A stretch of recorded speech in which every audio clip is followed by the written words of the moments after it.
쪽으로 담고 있는 책이라고 알려져 있고요. 근데 이 책이 예를 들어 교보문고 같은 경우에는 지금 2주 연속 종합 베스트셀러 1위에 올랐다고 합니다. 이게 참 의외이기도 하고 이걸 어떻게 바라봐야 되나? 좀 헷갈립니다. 좀 이 얘기 좀 해볼게요. 김성신 출판평론가 연결돼 있습니다. 안녕하세요. 네, 안녕하세요. 평론가님은 이 책 반일 종족주의 읽어보셨나요? 예, 살펴봤는데요. 네. 이 한국인의 보편적인 역사 상식에서 한참 벗어난 논리이고 또 한국인이 자국의 역사에 대해서 이렇게 자주적이다 못해 자해적인 역사 인식을 어떻게 가질 수 있을까 굉장히 안타까웠고 또 참담했습니다. 사실 지금 이 반일 종족주의 말고 또 다른 논란이 되고 있는 조국 후보자 같은 경우에 이게 뭐 구역질 나는 책이다 이렇게 또 비난을 했어요. 이 책에 대해서. 네. 읽어보시니까 이런 어떤 논란이 되는 이유들이 뭐 어떤 특별한 구절들이 좀 있습니까? 어떻게 보셨어요? 굉장히 많습니다. 가령 대표적으로 예를 들어서 네. 이 책에서 1951년도에 미국 국무부가 한국 정부에 보낸 문서라면서 기술하고 있는 한 대목인데요. 네. 통상 사람이 거주하지 않는 이 바위 덩어리는 한국의 일부로 취급된 적이 없으며 1905년 이래 일본 시마네현 오키섬 관할하에 놓여 있었다. 한국은 이전에 결코 이 섬에 대한 권리를 주장하지도 않았다. 이게 이제 미국 국무부가 쓴 그 문서라는 건데요. 그러면서 읽으면 등골이 서늘할 정도로 정확한 대답이었습니다라고 이영훈 씨가 써놨습니다. 지금 우리가 상식적으로 알고 있는 내용하고 완전히 다른 얘기를 하고 있네요. 그렇죠. 그래서 가령 이철우 연세대 법학전문대학원 교수 같은 경우에는 예전에 해방전후사의 재인식이라는 책을 이영훈 씨하고 함께 집필하기도 한 보수 진영의 학자라고 할 수 있는데 이분조차도 최근 한 그러니까 한 언론과의 인터뷰에서 이 선동적 용어와 표현, 술자리에서나 어울릴 법한 상식 이하의 감정적 발언을 여과 없이 쏟아내면서도 주장과 논리 측면에서는 엄밀성이 결여된 책이다 이렇게 신랄하게 비판하기도 했습니다. 그렇군요. 이제 아까 제가 말씀드렸는데 교보에서는 지금 베스트셀러 2주 연속 1위라 그러고 다른 예스24나 알라딘에서도 상위권에 있어요. 네. 이러면 대략 지금까지 팔린 게 한 얼마나 된다 이렇게 좀 추산을 할 수 있습니까? 그러니까 정확하게 지금 현재 판매 부수 집계하는 것은 불가능합니다. 서점에 좀 나가 있는 책도 있고 해서요. 근데 이런 추세로 봤을 때 10만 부 가까이 팔리지 않았을까 이렇게 짐작이 갑니다. 이게 이른바 이제 사회과학 서적 아니겠습니까? 그죠? 네. 사회과학 서적이 10만 부 팔린다는 거는 대단한 거죠, 사실. 그렇죠. 연간 3만 정 정도 출간되던 과거에는 100만 부짜리도 심심치 않게 나왔지만 최근에는 연간 8만 종 이상의 책들이 쏟아집니다. 이런 가운데서 10만 부는 굉장히 이례적인 부수이기는 합니다. 주로 어떤 사람들, 예를 들어 남자, 여자, 연령 등등등 어떤 사람들이 이 책을 많이 봤다 이런 통계가 있나요? 통계는 지금 현재 나오고 있는데요. 한 대형 인터넷 서점 구매자 분포를 보면 50대 남성이 16.8%, 40대 남성 14.9%, 60대 남성 13.5%, 또 여성 같은 경우에는 40대가 10.6%. 근데 크게 지금 연령별로 큰 차이가 보이고 있지는 않습니다. 책을 어떻게 별점 매기고 이런 건 쉽지는 않은 일이지만은 어쨌든 인터넷에서는 그렇게 많이 합니다. 평가 같은 거를. 평가들은 어떻습니까? 이게 읽어본 사람들의.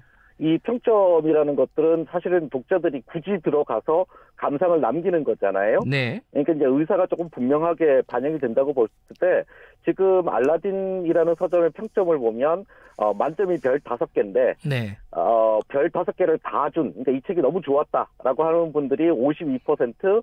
그래요? 그다음에 그리고 별 1개, 이거는 이제 아주 책이 별로였다라는 평가입니다.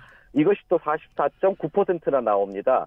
그러니까 구매자들의 약 절반가량은 이 심리사관이 무슨 근거 제시하는지 혹은 또 비판하기 위해서 또 아니면 워낙 화제성이 있으니까 호기심에 기반해서 이 책을 샀다. 이렇게 또 분석이 가능합니다. 전문가 입장에서요. 출판 평론가 입장에서 이 책이 베스트셀러에 올라간 거는 원인을 어떻게 생각하시나요? 일단 화제성 그 자체가 화제가 됐다 이렇게 저는 보고 싶은데요. 그러니까 비판이든 지지든 최근 언론에 워낙 많이 등장하지 않았습니까? 예, 그리고 또 조국 후보자 같은 경우에도 오히려 구역질 난다 이렇게 표현한 것이 네. 이제 언론에 실리면 이게 대체 뭐지? 이런 호기심들이 생기지 않습니까? 네. 그러니까 많이 팔린다고 해서 그 책이 좋은 책이고 뭐 그 책이 지지를 받는다 이런 등식은 성립하지 않는다고 봐야 되겠죠. 네.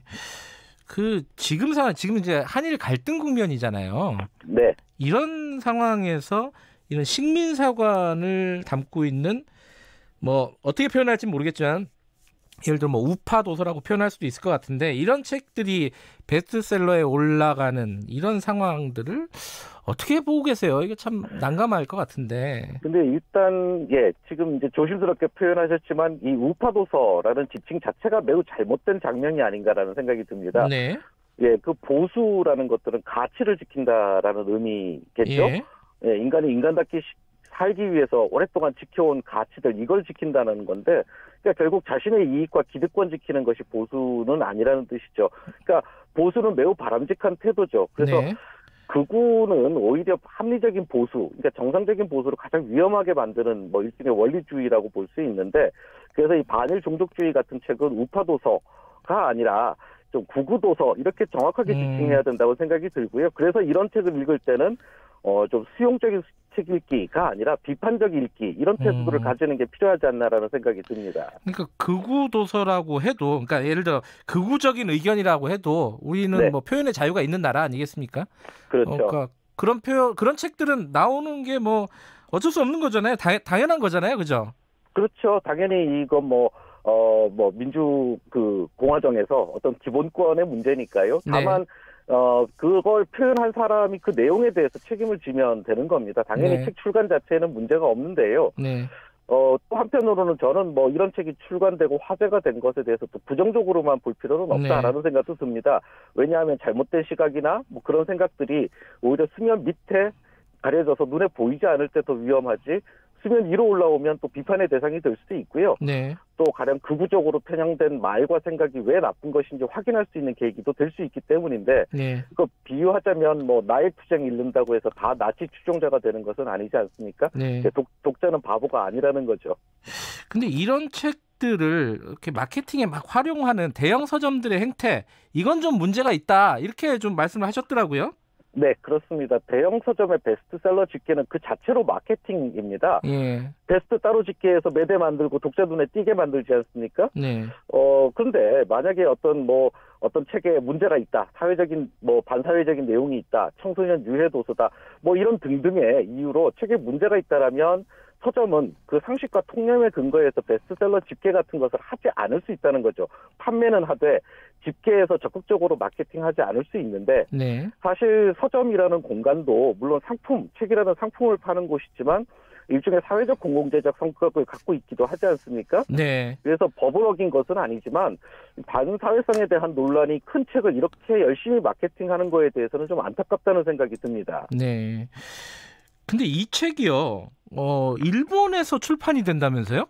네, 그렇습니다. 그 문예춘추라는 그 우익 성향의 일본 출판사가 이미 계약을 한 것으로 저는 지금 알고 있는데요. 네. 근데 이 책이 일본에서 출판되는 것은 굉장히 심각한 문제가 있습니다. 네. 왜냐하면 현재 한국 정부와 각을 세우고 있는 이 아베 정권 또 이런 곳에 이제 잘못된 신호, 잘못된 근거를 줄 수 있다라는 겁니다. 네. 이렇게 엄청나게 많은 한국인들이 이 책을 지지하는구나. 그렇다면 자신들이 지금 잘못하는 게 아니구나. 한국을 계속 압박하면 한국 국민들이 우리가 아니라 자국의 정권을 흔들겠구나. 이런 식으로 충분히 오판할 수 있지 않겠냐라는 거죠. 네.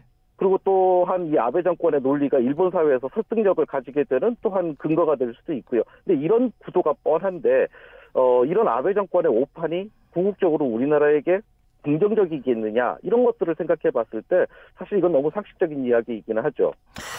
근데 지금 이제 우리나라에서 베스트셀러 1위 막 2위 뭐 이런 거 했다는 게 일본에 가서도 일본에서 출판됐을 때도 역시 또 마케팅이 활용될 가능성이 높지 않겠습니까? 그죠?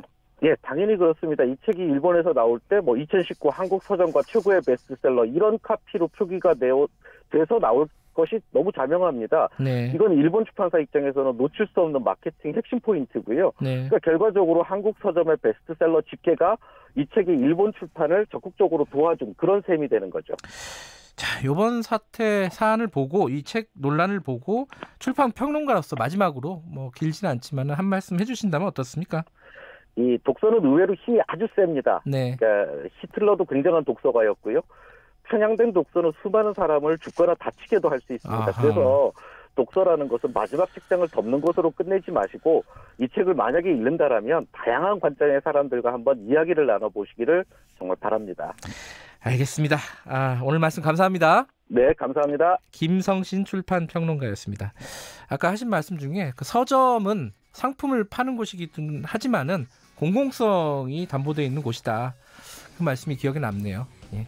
모든 게 장사꾼들만 왔다 갔다 하면 안 되죠. 그죠? 우리의 정신을 또 취급하는 곳이기도 하니까요. 자, 김경래 책에서 오늘은 여기까지 마치겠습니다. 내일 아침 7시 25분 다시 돌아옵니다.